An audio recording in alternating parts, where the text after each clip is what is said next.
Salut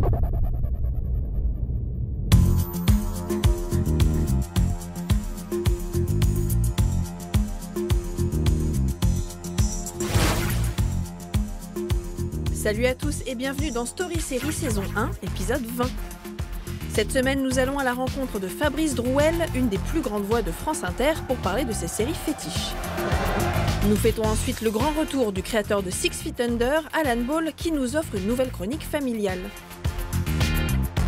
Et pour terminer, nous vous offrons les toutes premières images de la saison 2 de Westworld.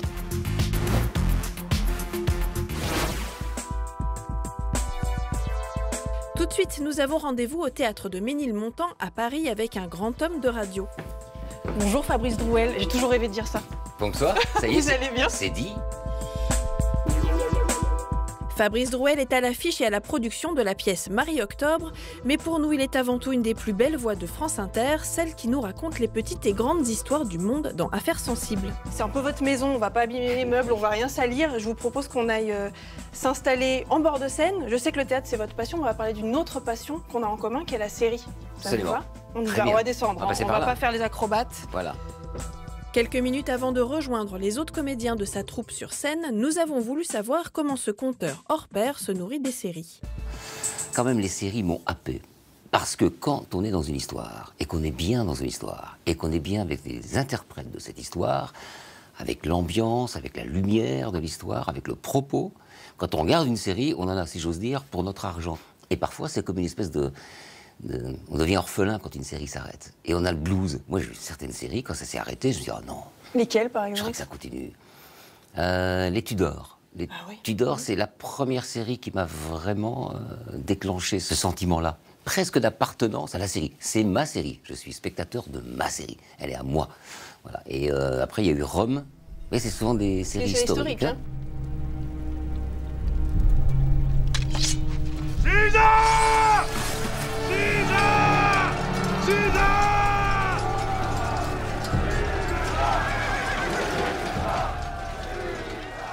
Vous parlez de séries historiques, j'imagine que c'est pas un hasard si vous jouez Marie-Octobre. C'est votre passion, l'histoire. Qu'est-ce que vous trouvez dans les séries historiques? Vous parlez, par exemple, quand vous parlez d'affaires sensibles, de revisiter le passé avec un regard contemporain et puis apprendre de ce passé-là et de peut-être réviser qui on est aujourd'hui. C'est à ça que vous sert cette pièce et c'est à ça que vous servent les séries historiques? La pièce, elle me sert, j'allais dire, elle me sert à rien, sinon à jouer. C'est déjà beaucoup. Mais le choix, il est important. Alors, j'arrive au choix. J'ai initié cette pièce, j'en suis producteur. J'ai fait l'adaptation, parce que je pense qu'aujourd'hui, plus que jamais, et c'est pas un cliché, il faut ranimer l'esprit de résistance. Ranimer l'esprit de résistance face à une société névrosée qui ne vit que dans la peur, et qui, à force de vivre dans la peur, vit dans la soumission. Et quand vous regardez, alors, notamment les Tudors ou Rome, tout le monde parle, on regarde une série historique, oui, mais c'est pas complètement exact, oui, mais ils ont romancé. Est-ce que ça vous dérange, ça, vous qui adorez l'histoire?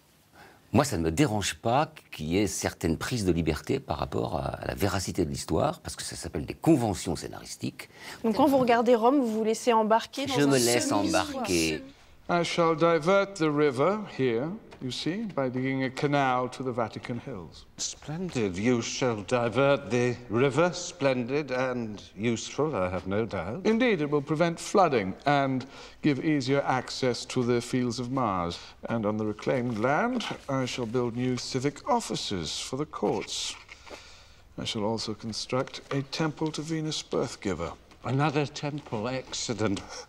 Marie-Octobre, les gens la connaissent ce nom parce que c'était un film réalisé par Julien Duvivier avec des dialogues incroyables. Ah, ils sont beaux. Hein. Est-ce que c'est quelque chose qui vous touche aussi? Est-ce qu'une série moyenne peut vous faire rester pour les dialogues? Oui, j'aime les séries bien écrites. Alors, ça va peut-être vous faire sursauter. J'ai bien aimé Fais pas ci, fais pas ça. Parce que je suis fan des comédies à la française. Je trouve que les Français sont les meilleurs pour ça. Donc film 3 francs 6 sous, pas de mise en scène, peu importe, tout axé sur les situations, les personnages et les textes. Donc Fais pas ci, fais pas ça, c'est ça. Ça a vraiment fait 3 bouts de ficelle. Mais je trouve ça très bien écrit. Donc le rythme comique, peut-être, c'est ça qui vous plaît aussi? Le rythme comique, l'observation très fine de ce que nous sommes tous, avec nos fragilités, là pour le coup, la famille. Et je trouve cette série bien écrite. Et dans les séries étrangères, The Night Of, sublime. C'est la série qui m'a le plus marqué des dernières séries que j'ai vues. So, Nasir? Nasir. Is that what I call you, or, Nas. You ever been arrested? No. Pissing in public, littering, anything? No. Well, first time for everything, right? Qu'est-ce qui vous a touché particulièrement, par exemple, dans cette série? C'est la justice de classe. Ouais. C'est-à-dire comment une justice n'est pas rendue de la même façon en fonction de votre position sociale.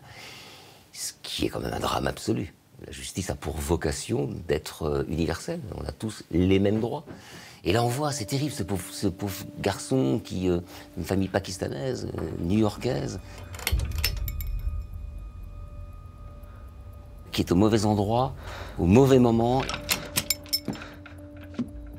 Et on lui donne cet avocat commis d'office. On n'en dit pas plus, on s'arrête là. Mais ça m'a énormément touché, vraiment. I sit there every day, I watch you fight for me, I think, why is she doing this? I mean, it's not for the money, because you're not getting paid, I'm sure. At least not much. It's my job. And it's your right. Est-ce qu'il y a des personnages féminins qui vous ont marqué, qui vous ont plu, dont vous êtes tombé amoureux, dont vous vouliez être l'ami? Comment s'appelle l'actrice, cette blonde fabuleuse, juste fabuleuse, qui est devenue l'une des grandes actrices françaises, qui joue dans 10%. Camille Cotin. Camille Cotin. Camille Cotin. Elle est géniale. Elle a fait flamber ce personnage, lui a donné une telle vérité. Alors ça y est, quand il y a un bonus à prendre, là tout le monde remonte à bord. Mais attends, t'abuses, moi je t'ai proposé mon aide. C'est toi qui as voulu foncer direct dans ta salle de sport toute seule, là. Non, mais attendez, il n'y a aucun problème. Vous êtes une bande de gros chacals, c'est tout, assumez. Non, juste des agents. Pour moi, aujourd'hui, la femme moderne, c'est elle. C'est elle, voilà. C'est ce physique-là, un côté un peu dur aussi, mais derrière, il y a toute une fragilité formidable. Et c'est la femme moderne. Là, on va y aller parce que dans, oui, on va pas vous mettre en retard, dans une c'est demi-heure, pas tout ça, je vais faire moins le fier. Hein. Autant vous dire. Près de 20 ans après la cultissime Six Feet Under, Alan Ball continue d'explorer les méandres de la famille américaine avec sa toute nouvelle série, Here and Now, qui débute ces jours-ci aux États-Unis et chez nous. Il nous présente la famille Bayer-Boatwright, les parents, Greg et Alice, incarnés par Tim Robbins et Holly Hunter, et leurs 4 enfants, dont 3 ont été adoptés. Must be cool, having siblings from these, like, exotic places. It could have been, if we weren't advertisements for how progressive our parents were. Derrière la perfection affichée de ce clan multiracial se cachent de nombreuses névroses. Ramon, le fils né en Colombie, a des hallucinations. Something is trying to communicate with me. Ramon might be losing his mind. We can't just do nothing. Ashley, née au Liberia, mère de famille en apparence épanouie, accumule quant à elle les expériences extrêmes pour donner du sens à sa vie. It feels like there's something outside of me pushing me off balance. À travers les questionnements de cette famille, Alan Ball se replonge dans son obsession préférée et nous pose une question piège. C'est quoi en fait la famille? Réponse avec toute l'équipe de la série que nous avons rencontrée en exclusivité à Los Angeles. Family is, That's such a great question. Well, that's a mystery, isn't it? I think there are a lot of different kinds of families, but I think it's people who are connected in a very important way. It doesn't necessarily have to be through blood, who are there for each other and who love each other and who will be there when things get bad. You remember your birth mom, right? Don't start looking behind you. You might not like what you find. There's your biological family, and there's your logical family. And I feel like somewhere along the lines, we fit right into the middle of that Venn diagram. And it's very much one thing reciprocating the other. I just noticed there's 3 people of color here and a white boy cooking. I like these odds. Future of America, right here. Here and Now talks about family is you stay together, you stay in the ring. I mean, you know, they're all together with incredible difficulties and conflicts and betrayals. And they are wrestling and negotiating and pleading and demanding, but they're in it together. It's in the Bible. Your son's burning in hell. That's right. God hates fags. And God hates morons. The wages of sin is death. And AIDS! Amen! Right. Leave these people alone, so help me. Right to be here. Yeah, this is America. En 2001, Six Feet Under et Alan Ball menaient un combat, celui des minorités. La série dénonçait l'homophobie, le racisme et les inégalités avec poésie.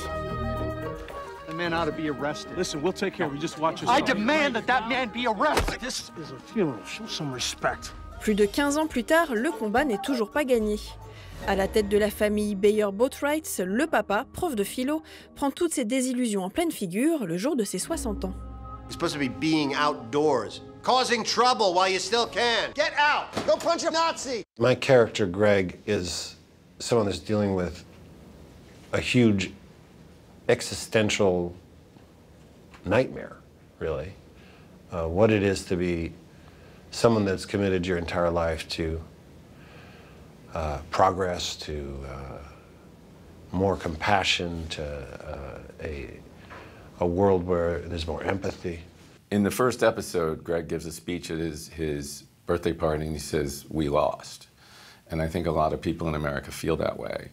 Not just necessarily about the election of Donald Trump, although that's a big thing, but the fact that the America that we grew up and we believed in seems to have disappeared. And we don't know what this new America is going to be. Jesus, how can kids this young have so much hate? There are two forces in the world, basically. It's fear and it's love. And somehow, instinctively, we always gravitate to choosing fear. That's just human nature. So we need to be more aware to make a choice to choose love, because that leads us to empathy and understanding. Pour réfléchir sur l'évolution du monde avec le grand Alan Ball, rendez-vous tous les lundis soirs sur OCS City.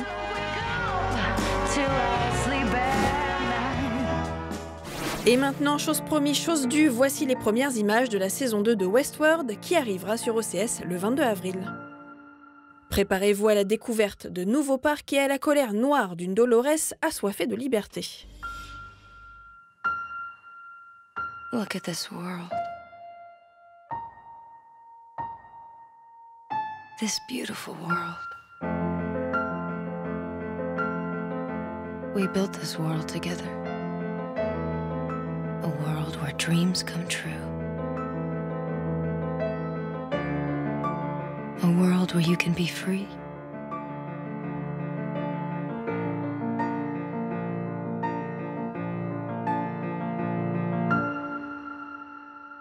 But this world is a lie.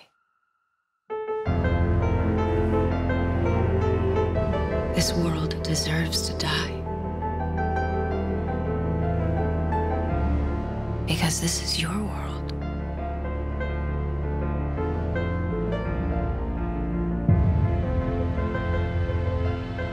We've lived by your rules long enough. We can save this world. We can burn it to the ground, and from the ashes, build a new world.